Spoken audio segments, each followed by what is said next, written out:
Kisah Ellen, si menantu miskin yang mendapatkan sistem.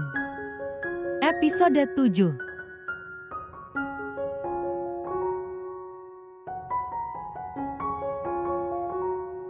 Bertemu di supermarket.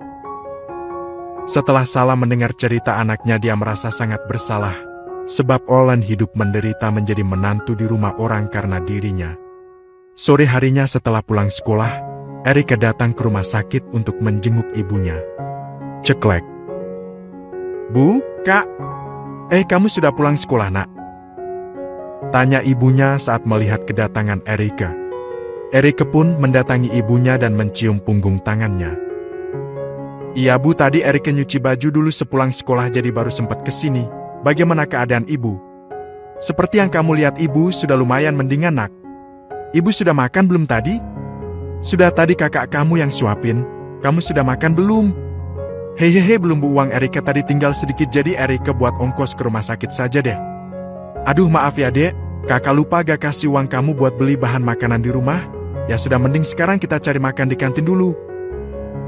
Baru nanti ke supermarket beli bahan makanan untuk stok di rumah," kata Olen tiba-tiba. "Iya Kak, gak apa-apa kok." "Ya sudah, ayo cari makan dulu. Ibu gak apa-apa kan di sini sendiri dulu?" Olen mau ajak Erika makan dulu Bu.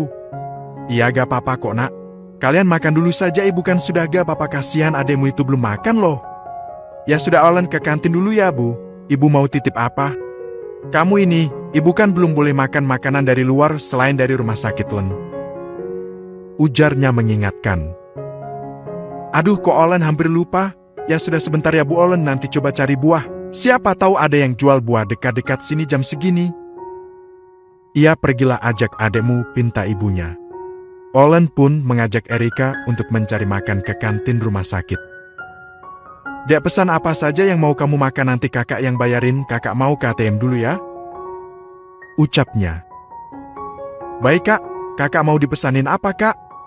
"Kakak samain aja kayak kamu ya, kakak tinggal dulu ke ATM." "Oke Kak, jangan lama-lama Kak." Erika pun langsung memesan makanan tumis paprika dan telur rebus, 2 porsi nasi serta lemon tea kedua.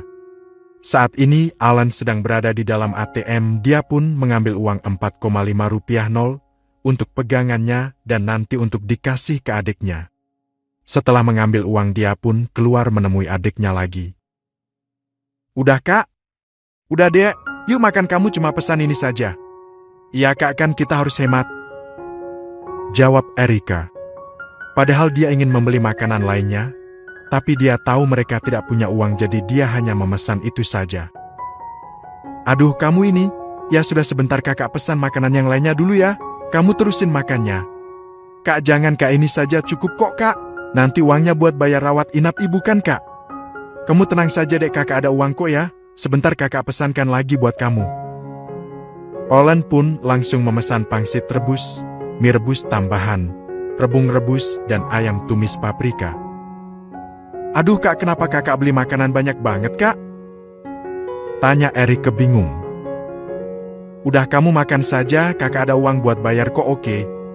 Ya sudah Kak, ayo makan, habis ini kita beli buah buat ibu. Lalu kita belanja ke supermarket, biar besok Erika bisa buat sarapan untuk Erika sendiri." "Ya makanlah." Erika nampak lahap memakan makanannya saat ini, karena biasanya dia hanya memakan tumisan sayur, paling mentok dia makan tumis tahu atau telur. Olen yang melihat adiknya lahap makan pun ikut senang. Dia pun kemudian ikut makan juga. Setelah selesai makan, Olen mencari tukang buah yang ada di seberang jalan, lalu membawanya ke dalam ruangan ibunya. "Bu, ini buah apel sama jeruk untuk ibu. Aku mau antar Erika belanja dulu ya Bu. Habis itu antar Erika pulang sekalian, besok dia harus sekolah soalnya," ujar Olen. "Ya Nak, ya sudah, cepatlah, keburu malam nanti. Erika hati-hati ya di rumah sendirian." "Ibu tenang saja, Erika sudah besar dan berani kok tinggal di rumah sendirian. Erika pamit ya Bu." "Ya sudah, hati-hati ya, ibu juga mau istirahat." "Baik Bu, ayo Kak," ajak Erika. "Ibu nanti kalau ada apa-apa panggil suster saja ya Bu, pakai bel ini," tunjuk Olen ke arah bel di atas ranjang ibunya. "Ya, ibu sudah tahu kok. Kalian hati-hati." Olen pun mengajak Erik langsung keluar dari rumah sakit. Sebelum pergi, Olen menitipkan pesan ke suster yang lewat. Jika ada apa-apa dengan ibunya, dia harus mengabari Olen. Olen mencari taksi untuk ke supermarket bersama Erika. Setelah menghentikan taksi, Olen dan Erika pun pergi ke supermarket. "Ayo belanja yang banyak sekalian, Dek, untuk kamu masak di rumah," kata Olen mengambil keranjang belanjaan. Erika pun berjalan menuju tempat sayur mayur dan bumbu-bumbu serta dia mengambil telur, tahu dan jamur. Sedangkan di sisi Olen, dia pergi ke tempat penjualan daging makanan ringan. Setelah dia mengambil semuanya, dia pun mencari Erika. "Kak, apa kakak gak salah ambil? Kenapa ambil daging juga, Kak? Ini mahal, Kak, kembalikan, Kak. Erika sudah ambil telur, Kak," ujar Erika bingung. "Udah gak apa-apa, Dek. Ambil saja ini, nanti kakak bayar." "Baiklah," jawab Erika dengan pasrah. Ketika mereka berjalan ke depan, gak sengaja Erika menabrak orang tersebut, sebab orang itu fokus capnya dan tidak melihat depannya. Bruk! "Au!" pekik Erika sambil memegang bokongnya yang sakit karena terjatuh. "Aduh, maaf, saya tidak sengaja. Tadi saya fokus melihat handphone." "Apa kamu tidak apa-apa?" tanya orang itu. Panik dia sadar kalau dia yang salah. Gak apa-apa kok, Kak. Lain kali hati-hati ya, Kak," jawab Erika. "Kamu gak apa-apa, Dek?" tanya Olen saat melihat adiknya terjatuh. Dia pun mengulurkan tangannya. "Gak apa-apa, Kak," jawab Erika menerima uluran tangan kakaknya.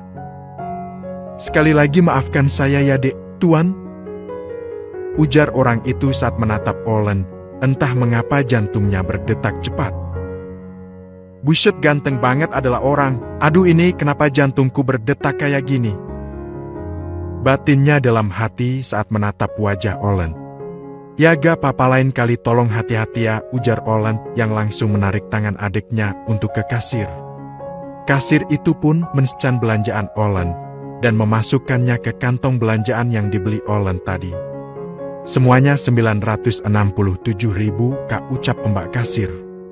"Ini, Mbak," kata Olen menyerahkan uang cash 1 juta rupiah yang baru diambilnya tadi di ATM. "Ini kembaliannya, Kak," jawab kasir itu menyerahkan uang kembalian ke Olen. Olen menerimanya dan mereka keluar dari supermarket. Sedangkan wanita tadi yang sudah membeli apa yang dia cari, dia pun bergegas ke kasir untuk membayar. Ketika dia ingin membayar, dia melihat orang yang dia tabrak dan cowok tadi baru keluar dari supermarket. "Ah, cowoknya cuek amat sih," keluhnya. Dia pun langsung membayar belanjaannya dan pergi dari sana. Bertepatan dengan Olen dan Erika yang masuk ke dalam taksi dan pergi. "Kenapa aku jadi kepikiran dia ya? Tadi cewek itu panggil dia Kak. Apa dia kakaknya ya? Ah, sudahlah, kenapa aku jadi mikirin dia sih? Mending pulang, besok harus kuliah pagi." Monolognya. "Kak, cewek tadi cantik gak, Kak?" celetuk Erika saat di dalam taksi. "Cewek mana, Dek?" tanya Olen bingung. "Aduh, cewek tadi, Kak, yang gak sengaja nabrak Erika di supermarket." "Mana kakak tahu, Dek?"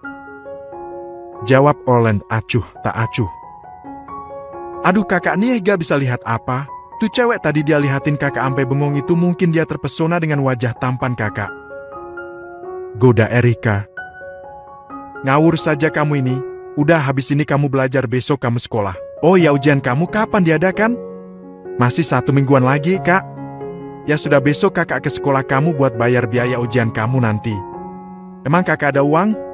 "Adalah, Dek, masa gak ada sih?" "Ya sudah deh, Kak. Maaf ya, Kak Erika, jadi repotin kakak Erika nanti habis lulus. Erika gak sekolah lagi aja ya, Kak Erika mau cari kerjaan saja bantu Kak Olen." "Enak saja gak, kamu akan tetap sekolah. Malahan kakak mau ajak kamu dan ibu pindah biar kamu bisa sekolah di tempat yang lebih bagus." "Kak, jangan aneh-aneh deh. Sekolah bagus biayanya juga mahal nanti, Kak." "Mending kakak tabung saja uangnya. Ingat, kakak harus mengembalikan uang pinjaman dari teman kakak itu, jadi jangan dihambur-hamburkan." Iya, kakak tahu, kakak sudah memikirkan itu kok, Dek. Lagian kakak juga akan cari pekerjaan nanti, jadi kamu tenang saja, oke?" Ya sudah, Kak." Tak terasa mereka pun sampai di rumah kontrakan mereka yang kecil dan berada di daerah itu. Setelah membayar taksi, Olen pun membawa belanjaan mereka masuk ke dalam rumah. Setelah menata semua belanjaan, Alan masuk ke kamarnya untuk mandi, begitupun Erika, dia juga masuk ke dalam kamarnya. 1 jam setelah Olen mandi dan beristirahat, dia pun pamit ke Erika untuk kembali ke rumah sakit. "Dek, kakak kembali ke rumah sakit dulu ya, kamu hati-hati di rumah. Dan ini simpanlah untuk uang jajan kamu," ujar Olen sambil menyerahkan uang 1 juta ke Erika. Erika yang melihat itu pun melongo karena itu uang yang banyak bagi dia. "Kak, ini kebanyakan." "Erika, ambil 200 aja kak," tolak Erika. "Gak apa-apa dek, kamu pakai saja. Kakak masih ada, kamu gak usah takut habis, kalau habis nanti kakak kasih lagi." "Kak, jangan boros-boros, kita ini masih butuh uang buat bayar pinjaman ke teman kakak," Erika mengingatkan. "Dek, sebenarnya kakak dapat uang ini bukan dari pinjaman dek, tapi dari Julio," jelas Olen pelan-pelan. "Hah, siapa Julio kak? Apa dia teman baru kakak, kok namanya aneh sih?" tanyanya dengan polos. "Aduh, gimana kakak jelasinnya ya, pokoknya kakak dapatnya bukan dari pinjam atau merampok, jadi kita gak perlu balikin ke siapa-siapa," ujar Alan menjelaskan. "Kakak, ini namanya pinjam itu ya dibalikin kak. Bukan pinjam Erika sayang, udah pokoknya kamu simpan, besok kakak ke sekolah kamu, buat bayar biaya ujian kamu, oke? Sekarang kakak berangkat dulu," katanya yang tidak mau menjelaskan lebih lanjut. Erika pun mengiyakan kakaknya itu, walaupun dalam hati dia masih ingin bertanya banyak tentang kakaknya. Bukankah kemarin dia bilang dapat pinjaman? Sekarang bilang dari Julio, dan dia baru dengar ada nama Julio dari teman kakaknya, tapi siapa? Padahal selama ini dia tidak pernah dikenalkan dengan yang namanya Julio. Dia masih bingung, mungkin lain kali dia akan bertanya ke kakaknya.